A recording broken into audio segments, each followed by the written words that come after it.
Welcome to the Acta Numbreda podcast. I'm Minty, and here we'll talk about business, freelance, mindset, education, mental health, life, personal growth, and everything to help you overcome your fears, know yourself, and create the life and career of your dreams. Each episode aims to provide you with motivation, inspiration, and advice to take control, achieve your goals, and elevate your life so you can take action, because we believe in deed, not words.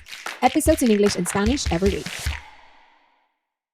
Welcome to today's episode of Acta Numbreda, where we have the privilege of speaking with Lobow, the host of Lobow Spark podcast. Lobow shares his experience as a person with ADHD and motivates others in the ADHD and neurodivergent community.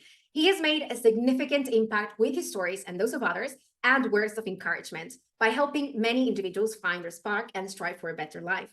So let's sit and listen and learn from him and his journey, his insights and his perspectives on sparkling a change in your life. So Lobow, thank you for coming.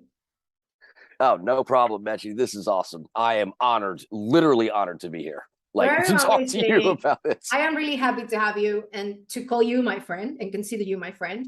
Absolutely. But I'm gonna pretend I don't know you, because for the people who don't know about you, they can learn more about That's fine. Right. So considering that, I want to say that you've been a source of inspiration for many people in the ADHD community and neurodivergent community, not just ADHD, because we know that you talk to people in all of the spectrums, right. But especially, ADHD.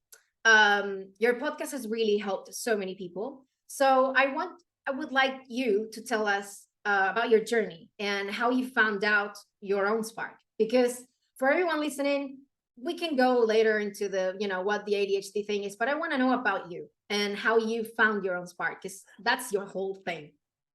I love that question so much, because I always ask that of other people. Now I get to answer it, it's fun to do that. So SPARK is actually an acronym. It is speed, passion, attitude, reliability, and knowledge. SPARK. I hope I got that right. Yeah. But and I developed it for myself and never told anyone about it. Wow. I developed it when I was, honest, true story. I woke up in college and I was drunk and hungover, and I didn't know what the hell I wanted to do with my life. I had zero clue. So I started to think about, what do you want to do with your life? What do you love? Lobow, what do you love?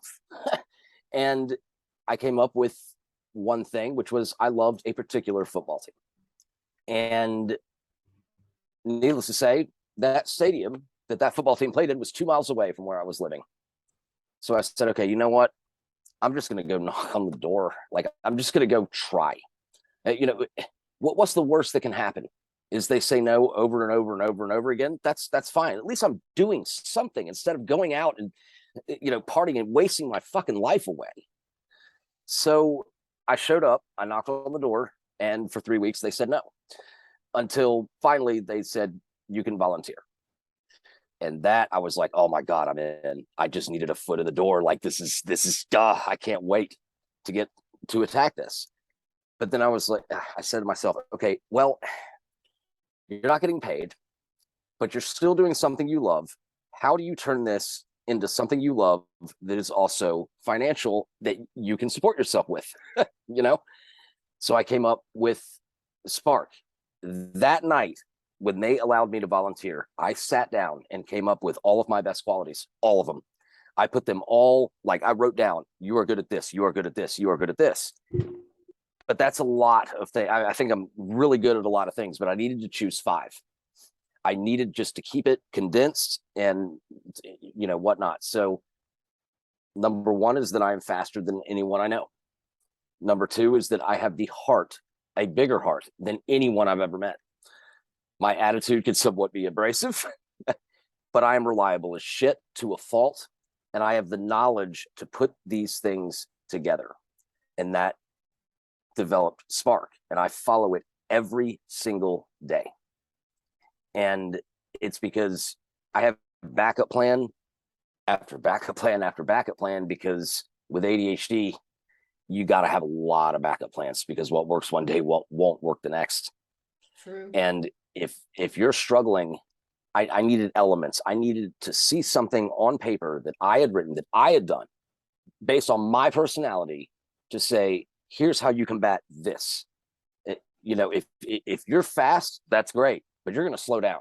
What do you do to keep your speed up? Rely on your heart. But your heart is going to get weak. When your heart gets weak, what do? You have a steadfast, no bullshit attitude to govern your heart's passion back to life.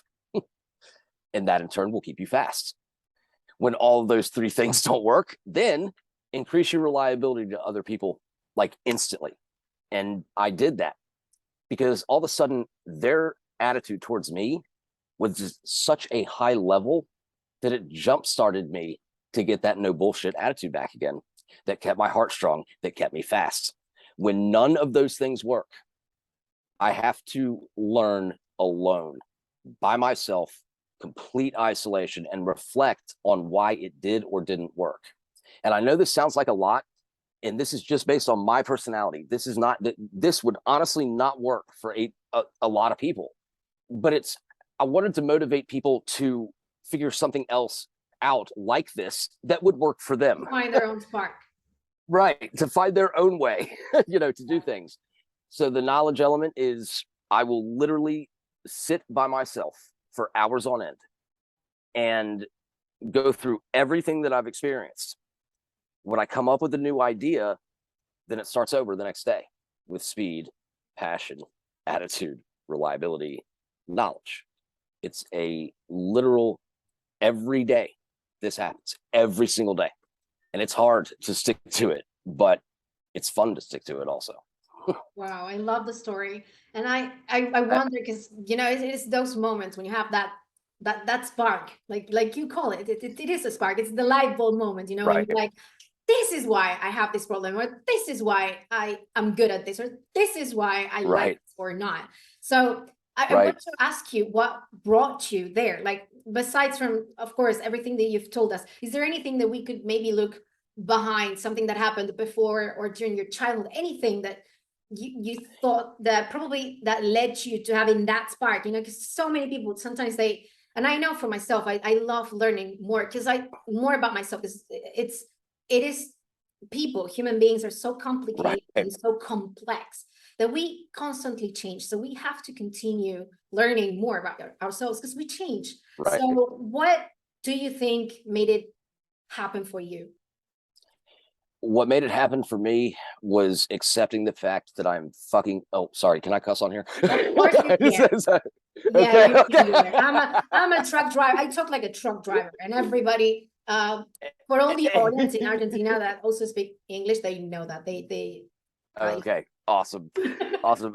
It was literally accepting the answer to that was, it took me reaching the lowest point in my life for me to actually say, I am damn sure that I am fucking brilliant. Why in the hell are you not the most successful person? Like, why? There is no reason on earth that I should not be incredibly successful in life. I've got a huge group of friends. I've got a great family. Everyone I meet loves me, honestly. Like, I mean, I say that and it sounds arrogant, but it's true. It doesn't. You are that type of person that you're likable. Right. So why couldn't I use those characteristics to get ahead in life? It was because I was in school and I was being dictated to, and I was being told what to do, when to sit down, when to shut up, when to speak up, when to do all these things. Fuck that. Like, I tell you when things are going to happen. I tell you what I want to learn, and then you teach it to me if you care enough. But nobody cared enough, and that's why I related to sports so well, is because in sports, they did care. Yeah. They cared about the heart, and they cared about being fast, and they cared about having a swagger about you, all these things. Sports revered my strongest characteristics. School, shit on them. Well, the education system, we're not going to go there, because I know. Hours, but the education system, it needs to change. It is not fit for neurodivergent people. It should be, because we are more than they think we are. Because to be honest, how many people are around there not even knowing that they might be neurodivergent, just thinking, I'm just weird, I'm just strange. It's just me, like me for years. Millions. Been thinking it's just me, and everybody was like, nah, yeah, it's just Meti being Meti. No, I had this problem. I'm not gonna call it a problem, but because I don't think it is. It's just me, and it is sad that society doesn't include us in that, but we're working to change that, because we are a big part of society. Absolutely. And we are not just a big part, we are also the drivers of change in society, because there are so many of us starting companies, working for themselves, just starting charities and doing so much more. So why we deserve it. So we need to work for that. And that's why I wanted to have you on, because you are working to do that and to help other people with ADHD, whether they have a million followers or they have 0 following. But you help them see the good in them, and I like that you do that, and that's why I wanted to have you on. Thank you. In Argentina, I mean, many people listening here will be from Argentinians who understand English or who are also bilingual like me. And here it's very underdiagnosed. It is not very common here. And I know that in the US, it's also underdiagnosed, especially in women. But here, people don't even know what it is. And they just think that you're straight dumb. If you tell them that you have this issue, like, oh, yeah, you cannot focus. Like, are you dumb? Like, no, you don't even understand what that is. Luckily for you in the US, people have more awareness. But it is good that other people and other, in other countries are listening to you too, because they need to know that no, they're not dumb, they're just different, and in a good way. Right. Indifference is actually what is revered in the world's most ultra successful people. Yeah. We naturally have a lot of characteristics that are insanely intelligent, but no one pays any attention to them because it's, oh, they're just ADHD. Yeah, I would challenge that though. I don't know if it's intelligence, but I think I would say we're creative and we like it to have it our way. And so for many people listening to this is people who, they want to start their own journey. They want to become freelancers. They want to quit their 9 to 5. They don't want to follow, the societal rules. Like, you have to work a 9 to 5, you have to do this and that. Like, they want to follow their dream. And it is very common for this type of people to also have ADHD, because most of us actually fits into that, the corporate aspect of things and all of that. Right. I mean, that's the whole, that's proving my point, is you go after something you love, regardless of whether that is a sporting team or whether that is starting your own business or whatever, as long as you're in love with yourself first and what your convictions are, you're going to be successful. Yeah. But you have to have that confidence to say, like, I'm not going to do it this way just because someone else told me to do it this way. Definitely. That's the biggest issue I think we face. And what would you say, because there are so many people, ADHD or not, there are so many people that don't have that confidence in themselves, that, because maybe they told them at school that, because they weren't good at math, they're not smart enough, or because they failed at uni, or because they didn't go to college, that they're not good enough. What would you tell them that they are good enough? How can they find that in themselves? I would tell them to go outside in nature somewhere, anywhere. It could be, if you live in an apartment, it could be just, the wooded area behind it. It could be anywhere, but you have to be alone.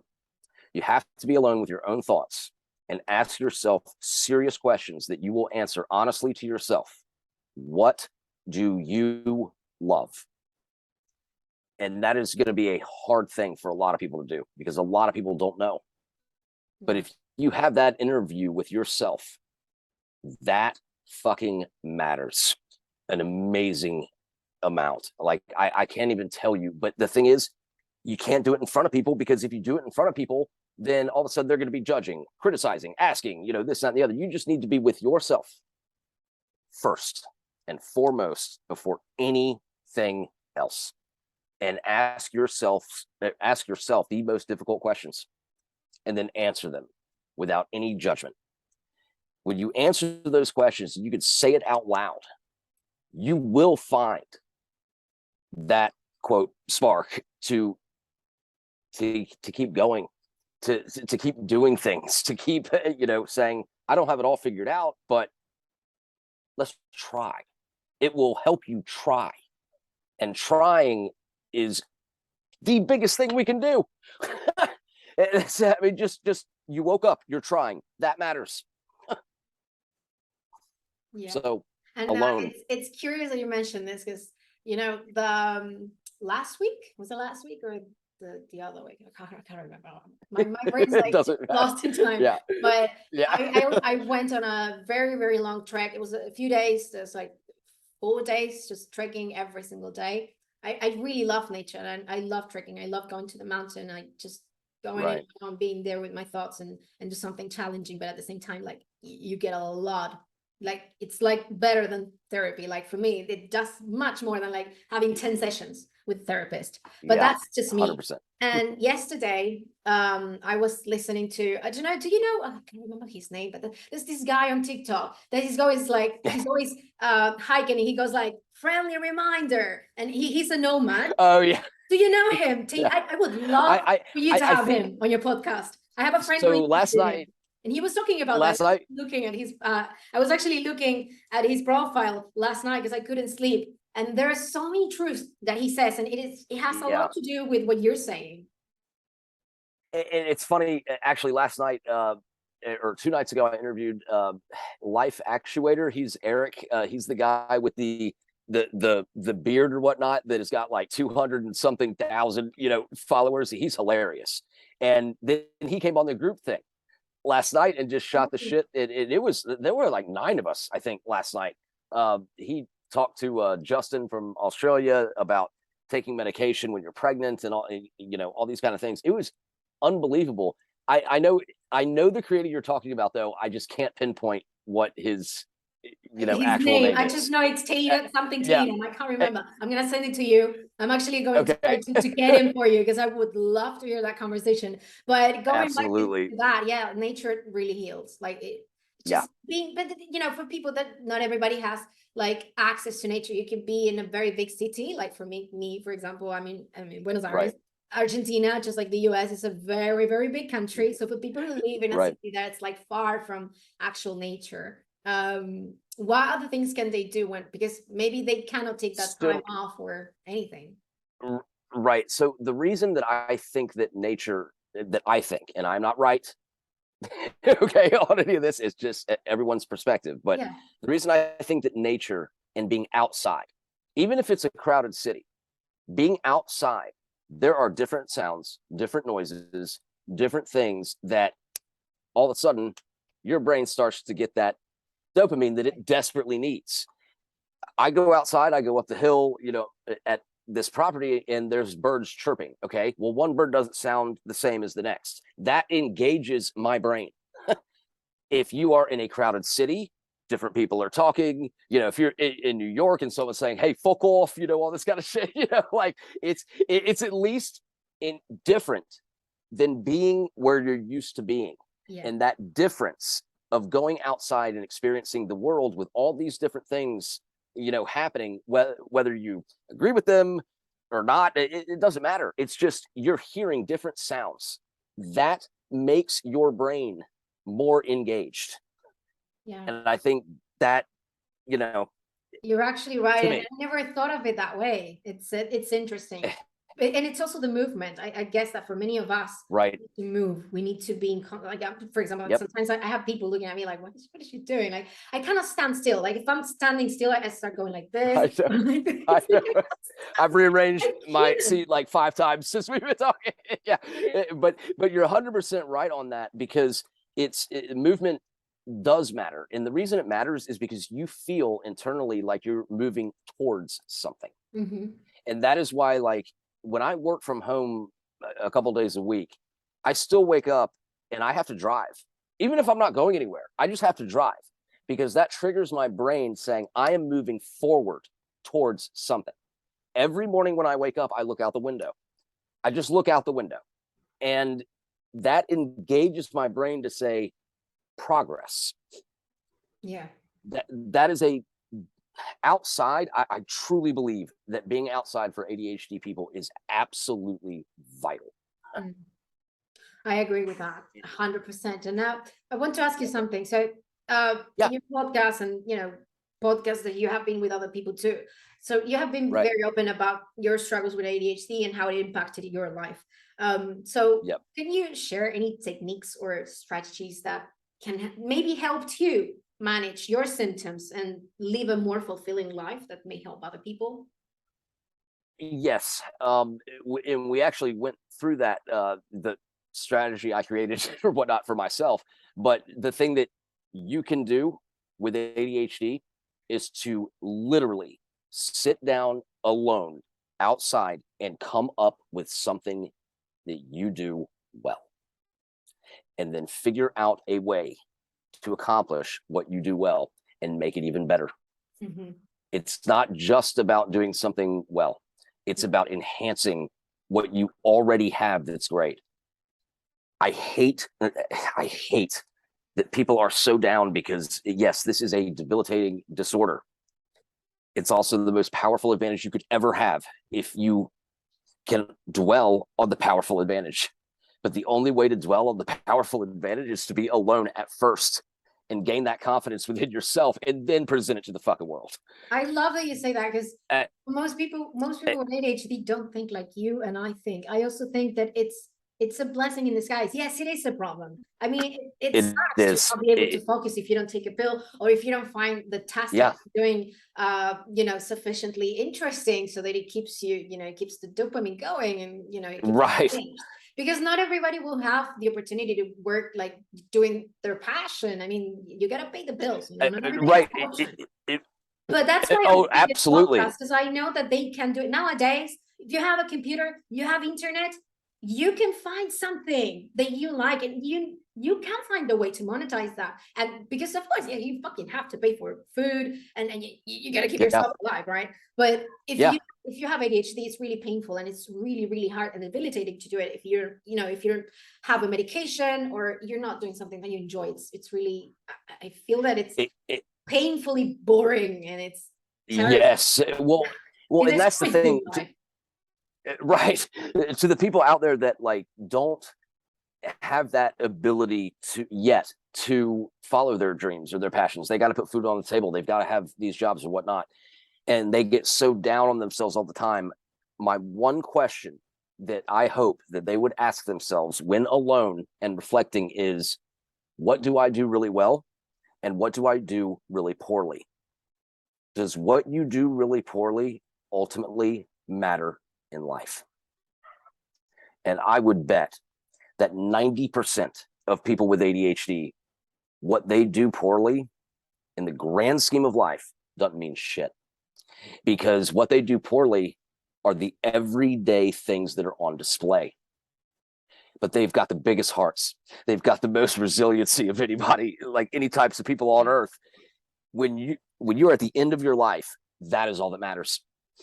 It doesn't matter these small things that you suck at every single day. What matters is that really big things, you did great. You And did there's a great at the really big shit. And that is, but the really big shit only comes about once in a blue moon. It's not daily. Create something in your life that is the really big shit daily, Mhm. and you will never fail. Absolutely. There's another problem that we have that, but I don't find it as a problem. Again, I'm gonna say I don't find. Right. Yeah. Do you know how people say we have like squirrel brain? Like you get bored, Oh yeah. but we're like multi-passionate people. I mean, seriously, everyone that I Yeah. know with ADHD, they don't have like one passion like that. There's people that just really like football, and that's all they like. Yep. But for us, we like many things, and we have like different. Yep. I would say like different stages in life. You go through stages, and we kind of have that. And I think it makes Absolutely. it even easier for us. The fact that we have so many passions. For some people, will be like, "Oh my god," but I don't know what to do because they become overwhelmed. Because like maybe they like writing and they like talking, and Yep. maybe they also like editing. But I find that as a very powerful strength. But in the world of like not finance. I'm not gonna say finances, but like working or trying to Yeah. you know make your life a happier place. Because, if you have to work every single day, if you hate what you do, how can you be happy? There's no way. But the fact that you have so many little passions makes you special. Because let's take me as an example. I like writing.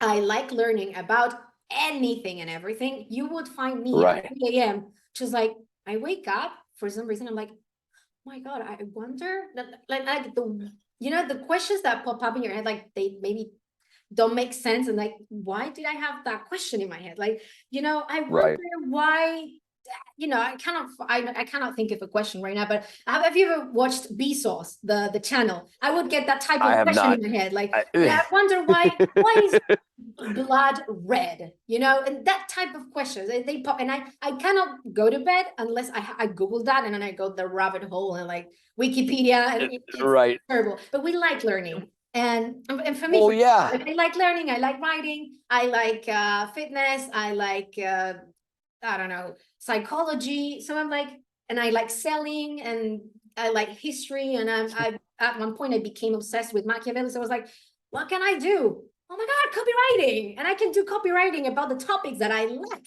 And that gives me an advantage over other people. Because why? There's this thing called skill stacking, right? So the more skills you stack, that makes you more special, because you're not just any copywriter. You're the copywriter who can, bring all of this knowledge together, and you can provide a different message. And this is not only applied, you cannot only apply it to copywriting. You can apply it to every single thing, to design, to coding, to even working a 9 to 5. You can bring to the table something that other people can't. Yeah. And that's what you bring to the table that other people can't, is your unique interests that have changed from year to year to year to year, to where you're gaining all of these different characteristics and knowledge about everything you have ever experienced in your life, and then combining them all into one thing. I will say that the person that is working the 9 to 5 that hates it, if they have a family, work for the family, not for that fucking 9 to 5 job. It doesn't have to be what you are doing.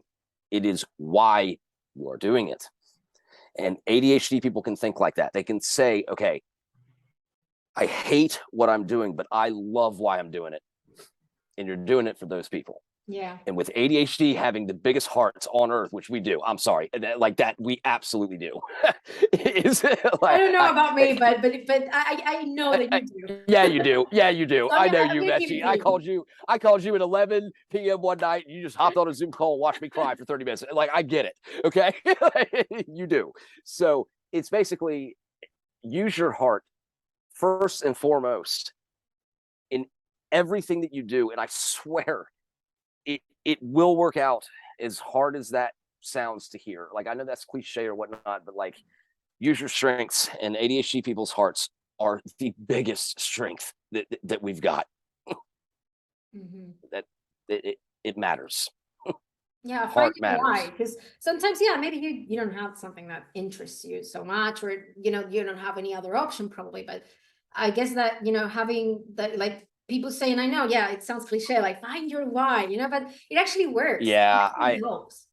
I'm gonna right. That's the thing. And this is interesting. So like, and this comes back to what we were talking about, being outside in nature, and how you have like this spark moment. So I was walking and I was like, man, I fucking love trekking, right? And it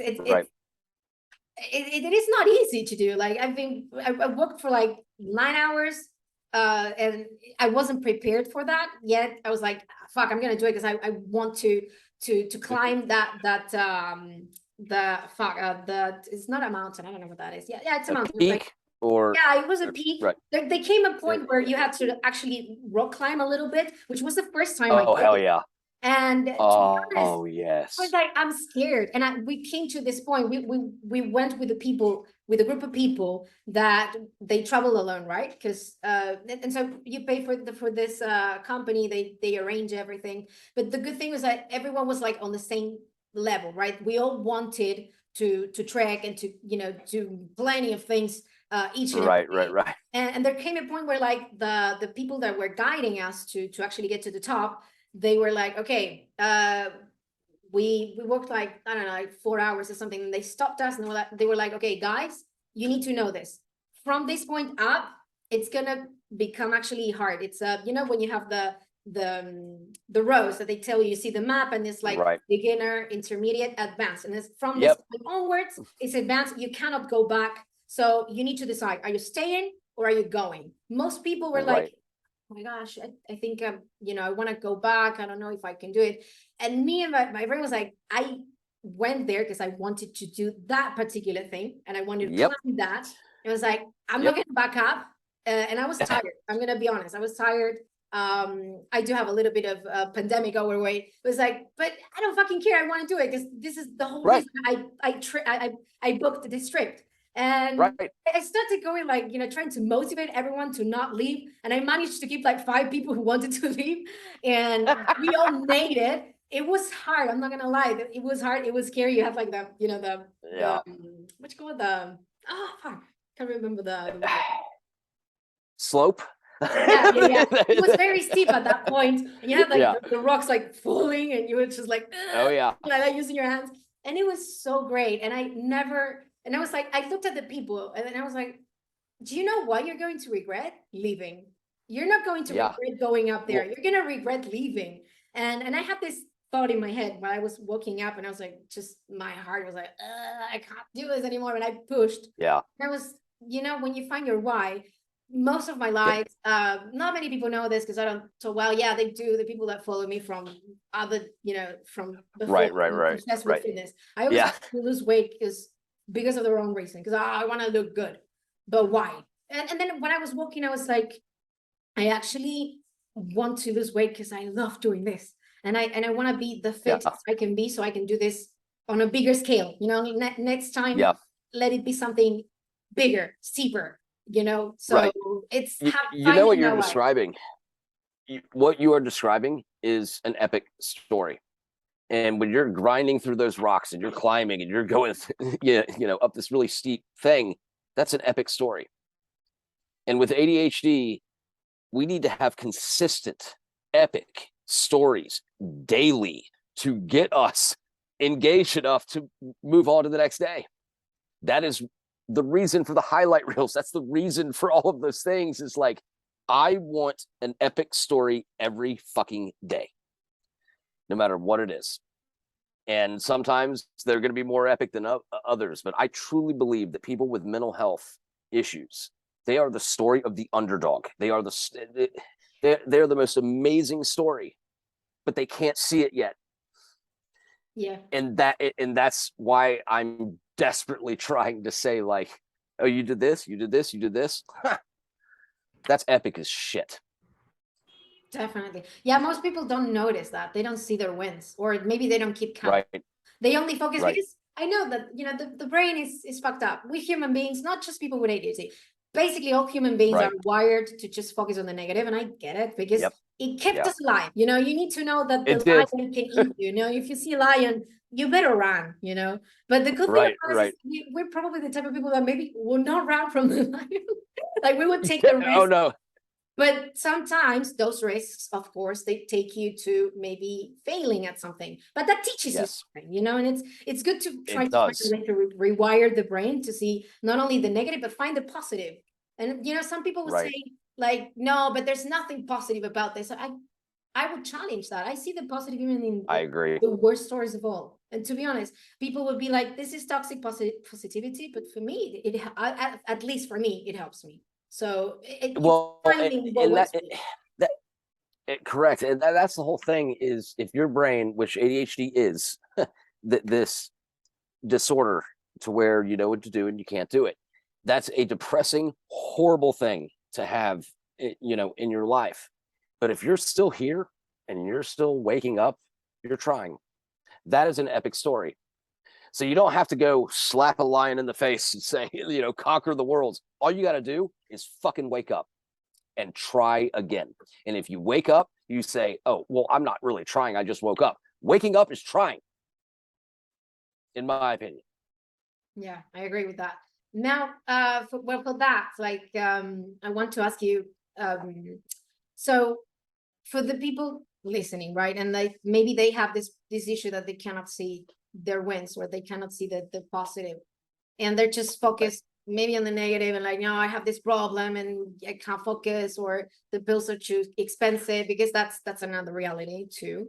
Right. What would you Absolutely. maybe advise them, like how can they find the positive? Because most people that I know with this issue are not like that. You and me were different, seriously. Like most people Right. don't see the positive. Right. Absolutely. I would say that one thing that I've done in the past that's worked when I've been at my lowest of low is film yourself. Film yourself daily doing whatever the fuck it is that you do. And it doesn't matter if you just woke up and then went to the couch and slept there or whatever. Film yourself and create a movie. Create a movie with no ending. No, maybe Yet. like some people find it easy to what do you call it, to journal. That helps a lot, because not everybody maybe Right. Right. can pay for therapy, or maybe they don't open up to strangers. Right, exactly. My thing is with when you see yourself on camera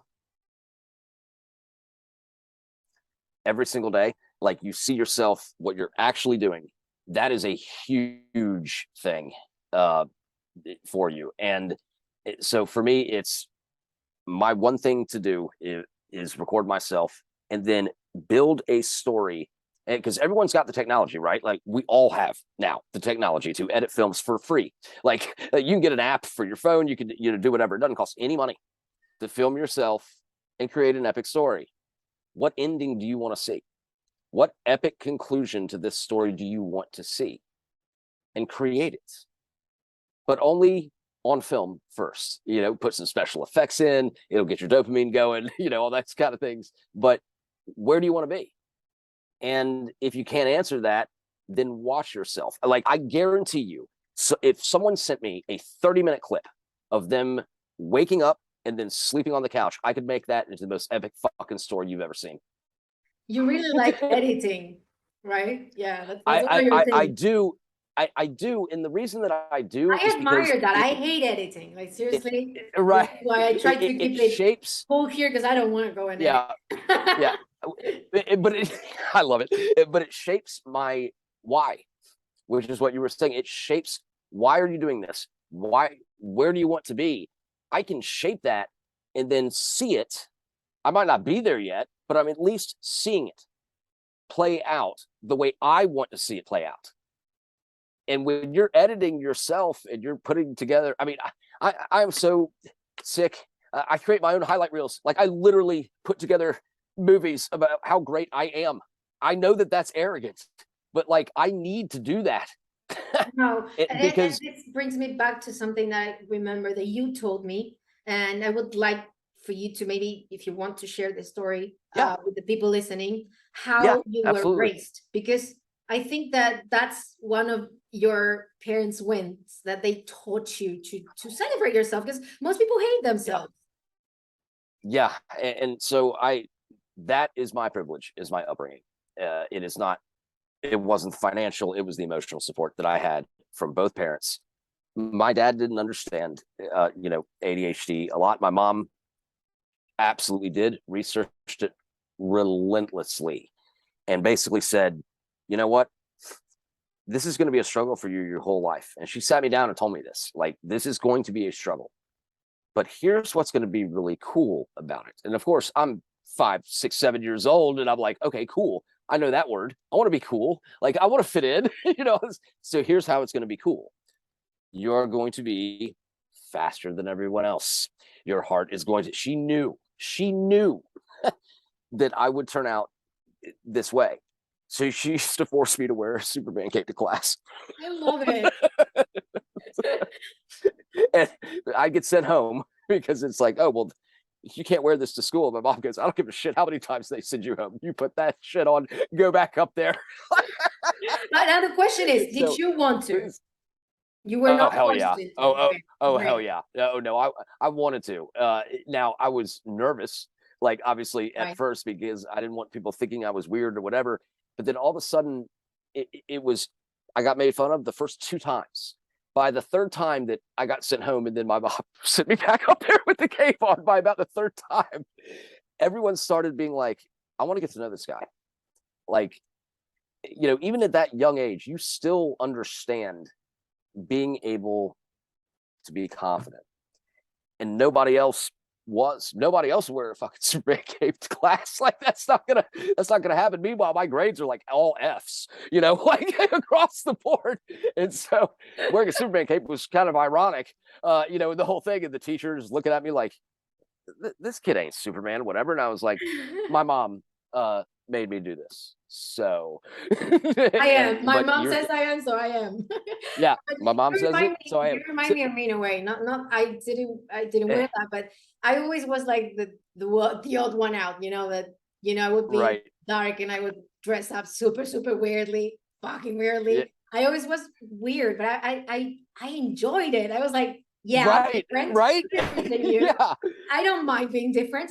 And it builds you up. It really builds it does. You up because it makes you get out of your comfort zone. Like you are different, you look different, and you're just coming to a point where you don't give a fuck how you look, how you're dressed. Like, look, man, I had my hair was pink, I had it blue, I had it like I even had like leopard done to it. I had every shit you can imagine on my hair. Yeah. And the clothes that I would wear was so I would have loved the blue. By the way. I'm just telling you right now. And I never cared.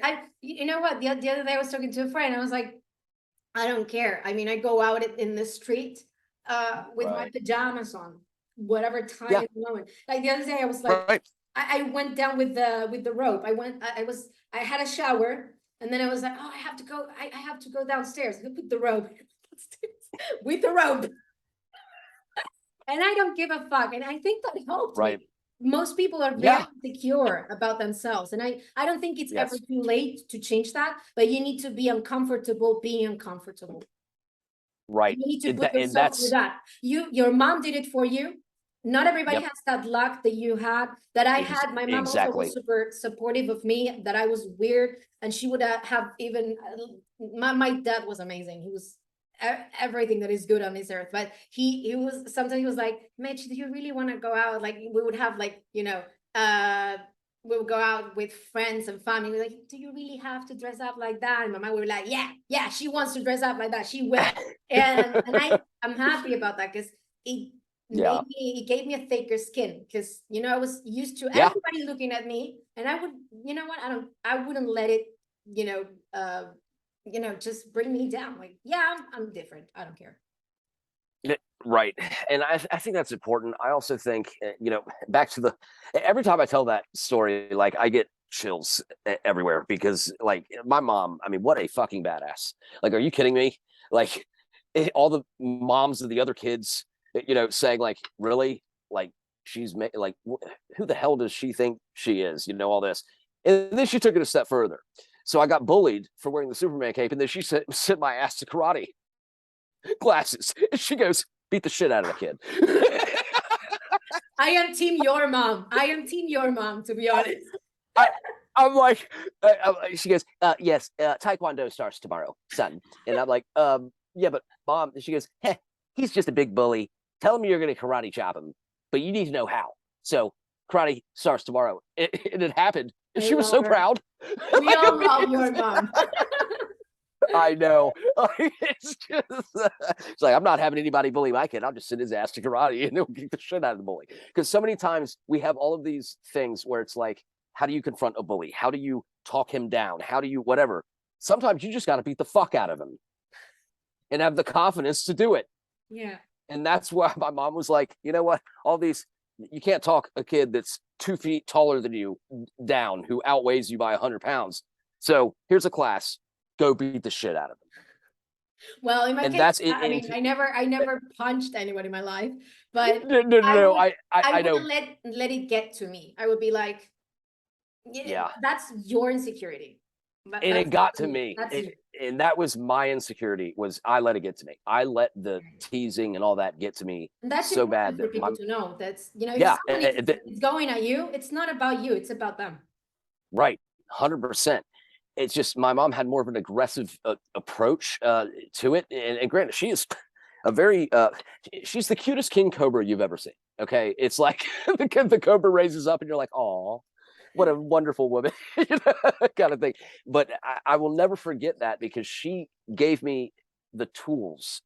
I never had to use karate. I never had to do any of those things, but knowing that I had them in my back pocket, if I felt scared, meant that I could be confident. Right. It's about giving people the confidence to know that they can address something that might not ever happen. But if it does, you're prepared for it. Yeah. And that's why it's important also to know if you have ADHD. So, you know, I make most of the people that follow me, of course, they're from Argentina, but in following me, they maybe follow me because they are struggling economically, and you know they want to see if they can work and you know get paid in dollars, because you know the currency exchange, it helps them here. Right. But at some point, by following me, they learn that I have ADHD, and they're like, I think I have that too. And then I had so many people who started following me just for that reason alone, or because they hate their jobs, because they have this entrepreneurial spirit that is very common in us, and they find out that they have ADHD. And so I know that you had the luck, let's say, to know it since you were a child, because your parents took care of that. So what advice would you give someone, for example, like me, who learned that I had ADHD when I was 30? So you have 30 years of your life just thinking that there's something wrong about you, but you just can't pinpoint it. Like you think, you know, at some point I thought that even like I may have this learning disability, and I went to a clinic and I was like, I want to get tested. I want to see if I'm dumb in any way, because I can't understand this. And at the time, it was because I was at a job that I hated. And of course, everything that they would tell me or teach me, I wouldn't care, because I didn't like finances and I didn't like economy at the time, because I wasn't engaged. You know what? A few years later, after that, it just so happens that I do care about that now, and I get it. I now get it. But then I didn't. My brain wasn't there, and I thought I had a learning disability, and it's very debilitating when you don't know that you have this. It is, because it's not a learning disability. It's just a interest disability. You're not interested right now on this topic, so your brain is like, okay, bye, I'm off, and like. You're just sitting there, just pretending that, I'm listening. Yep. But what advice would you give to someone who is just learning now that they have this issue? I would say, at least my advice to them would be, that's a great question. I would say it doesn't have to be yours. I mean, it could be you've interviewed so many people with ADHD that maybe it's something that someone told you. Yeah, but this is important though. This is very important, and I want to get this right. In my mind, it might not be right in anyone else's, but in my mind, I've got to own it. And I think that's it's basically when you have gone 30 years or 40 years without being diagnosed, and everyone's been telling you what you have been doing wrong for so long.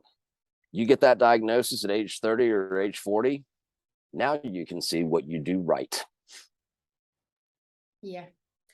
I want to play devil's advocate here. I do know people, it affected them so much, because instead of focusing on like, okay, from now on, we know this, right? Now we have our pills, we're okay, like we got this.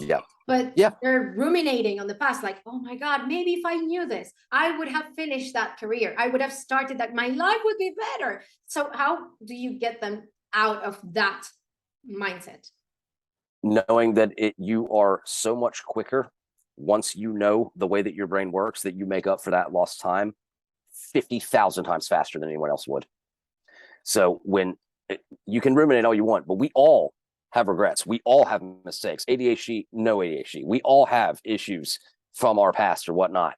The best thing is that if you know how your brain works and now you've accepted it, you can also accept it how fast you're going to be at recuperating lost time. You can recuperate that lost time so much fucking faster than anybody else. In my opinion, only. I agree with you. I agree with you, because that's kind of what happened to me. at the time I wasn't still diagnosed, but I here in Argentina, still they still need to step it up a little bit with the ADHD thing. Yeah. I'm so happy I found the right doctor, because That's huge.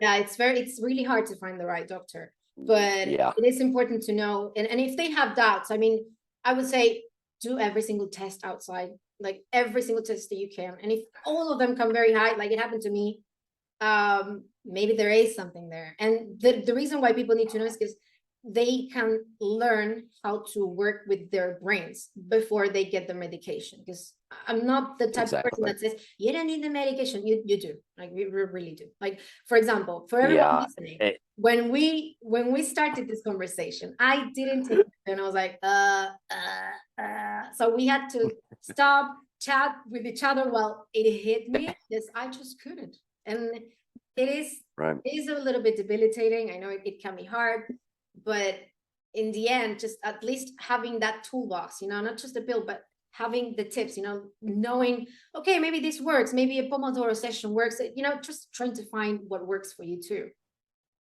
100%. 100%. I'm so proud of you, Betsy. I love this.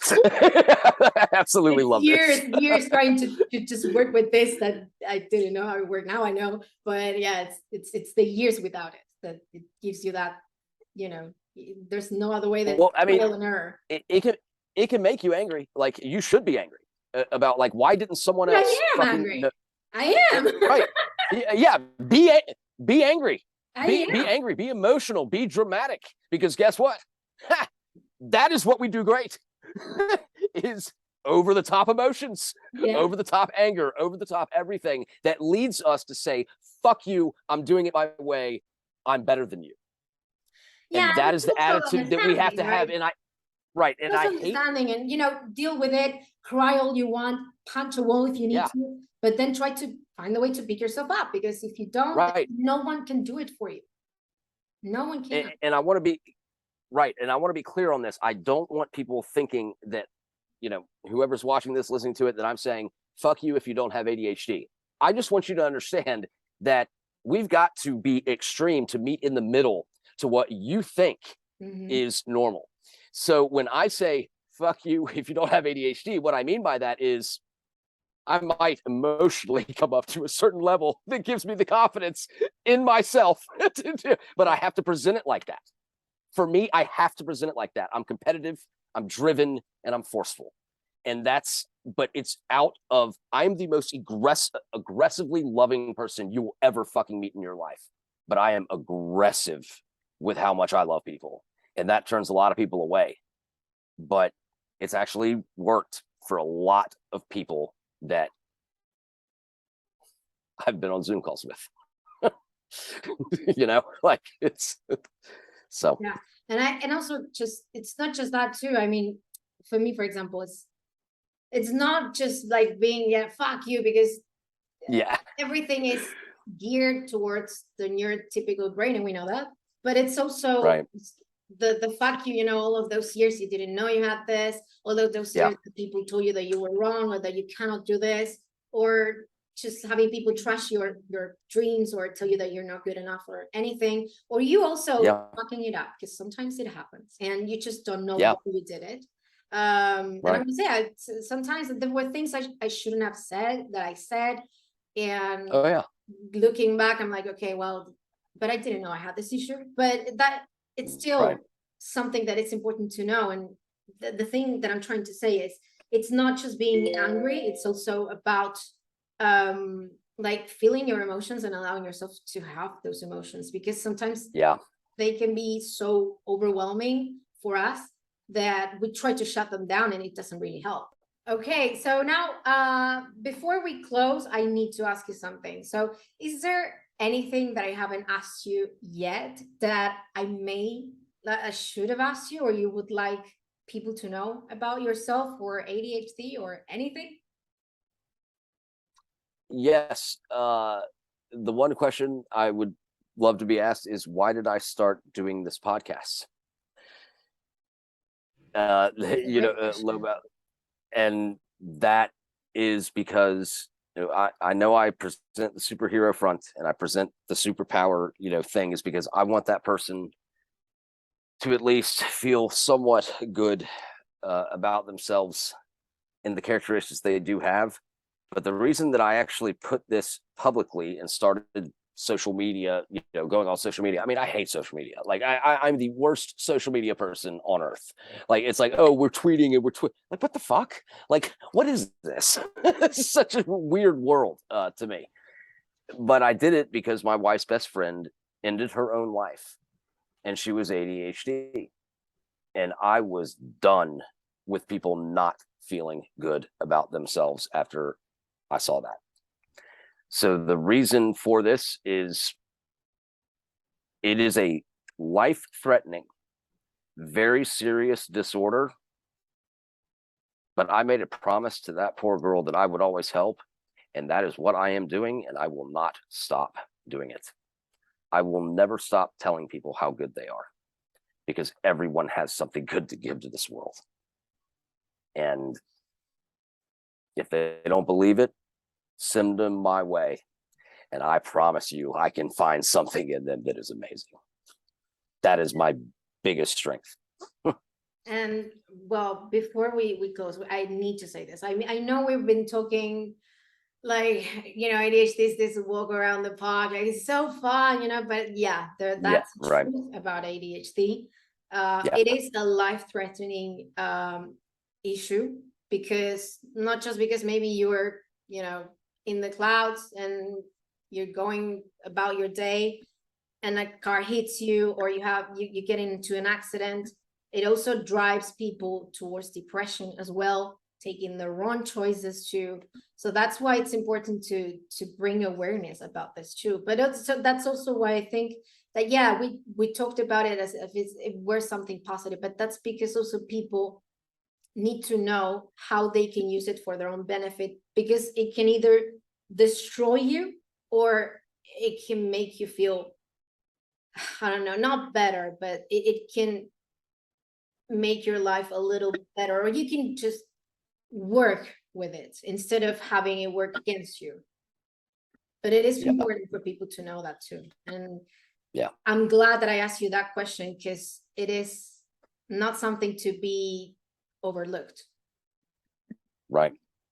It is life-threatening. It is a very serious thing because if your brain knows what to do and can't do it, that it's going to allow a lot of things to come in. It's going to allow depression. It's going to allow frustration, anger, all of these things. And I do present this like just powerful front. It's only because I want people to know that are listening to this, if they are in that depression mode and they are contemplating certain things or whatever, there are some things that are extremely powerful about you. That is why I present what I present, is I want people to know that while they might be depressed, there are some really, really strong characteristics that they have.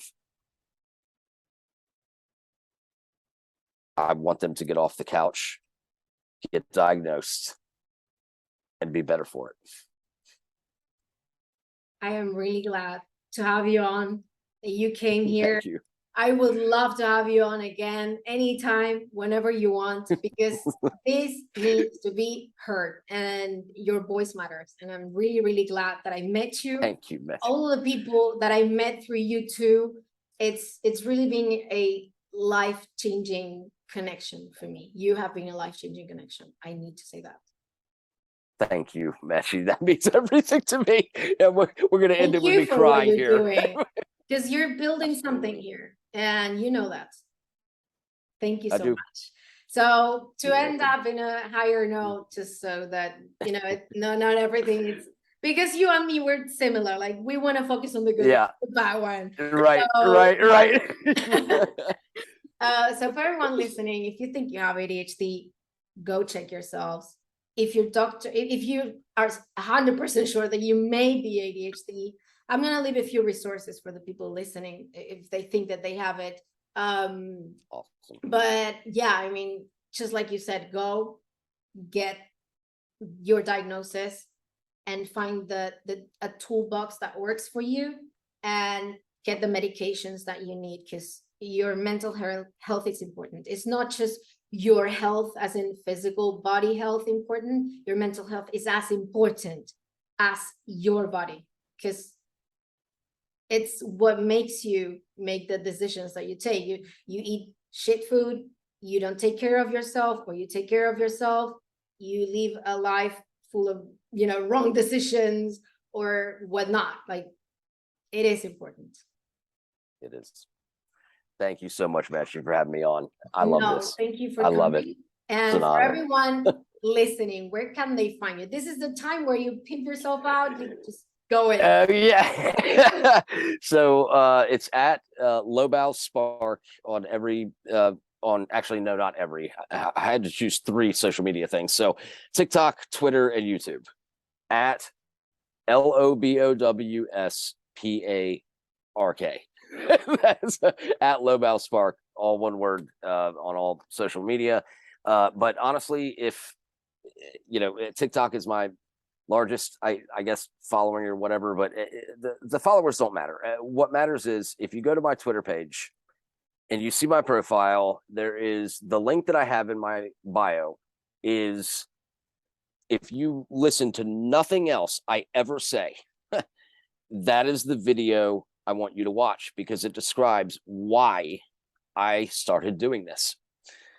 That is the most important piece of content I've ever created, and I want that to be at the forefront. So if you found me entertaining or whatever, just click on the link and get some inspiration in your damn life. Let's go. Perfect. For everyone listening, that's the first link of your links I'm gonna leave, so they can see that first. Awesome. Thank you. Okay, well, Lobow, thank you so much for coming. And anytime. Yeah, for everyone, go listen to his podcast. He's amazing. He's always interviewing amazing people like me. Yeah, exactly. Yes. I was just joking, but no, really, I love it. go listen to him. And if English is not your native language, and go practice it and listen to Lobow's podcast. So thank you again for being here.